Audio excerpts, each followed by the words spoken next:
All right, I hope you're ready for a challenge because today we're going to be painting a wave. Not just one wave, but several. And we're going to be using syringes filled with paint in order to help us paint those waves.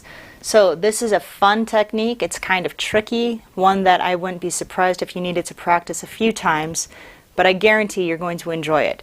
So let's get to it. Okay, this is our mission in today's class.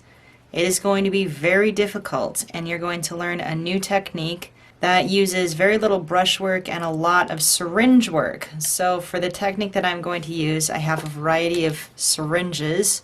They are all blunt tips of different thicknesses. If you do not have any syringes, you can get squeeze bottles with fine tips pretty easily at different craft stores and art stores. And then I also have these cups. I have cups filled with paint. Well, not filled, but you can see about how much paint is in there. And I have 3 different shades of blue, dark, light, and then the medium one right here, so that I can use the syringes to suck up paint and quickly experiment with letting it mix all together on the board here. Then to prepare my paper, right now everything is dry, but I have taped off the very straight line of the back of the ocean here and here, and not right here because there's a wave that's crashing up there. And then I have masked off some of the highlights so that I don't lose those whites, but then everything else is just going to be loose and wild and free. So we're going to do this in 2 stages. Stage 1 is going to be the sky. We're going to put it down and let it dry, and then we're going to do the water. So I've tried to find a reference that has these crashing waves so that you can make the most out of this different technique, but not too much detail. So I'm purposely keeping it as simple as possible to offset the complexity of this new technique that I'm going to teach you. So let's get ready. The first thing is to grab your 1-inch flat and paint across the sky with clean water. I want everything to move, but I don't want it to be sopping wet, and I'm just going to paint around that wave edge. So I'm using the water masking technique to give myself a little bit of control, and then all up here, since it's all wet, it is going to mix and move together.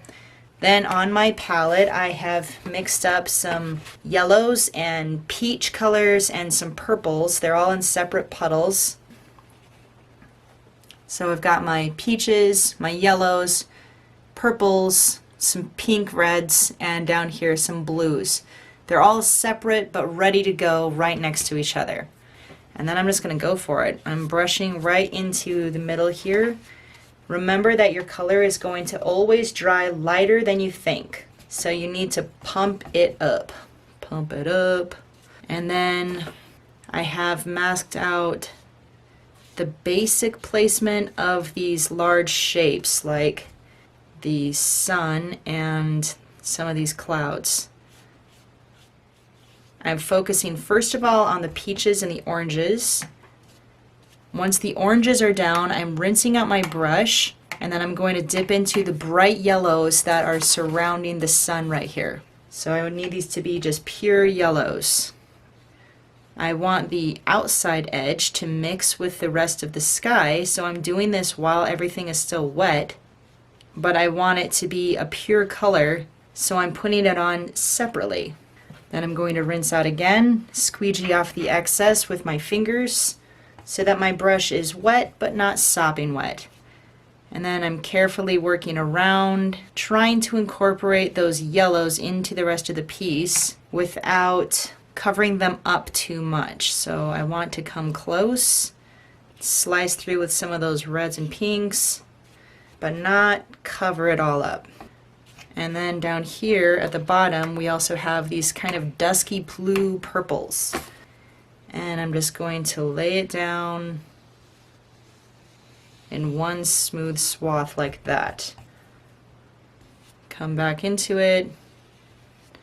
The problem is these 2 colors together are going to make mud. If you think about the color wheel, you've just got to be really careful with the oranges next to the blues because those are directly opposite. So whenever you mix opposite colors, you're going to make ugly grays and browns.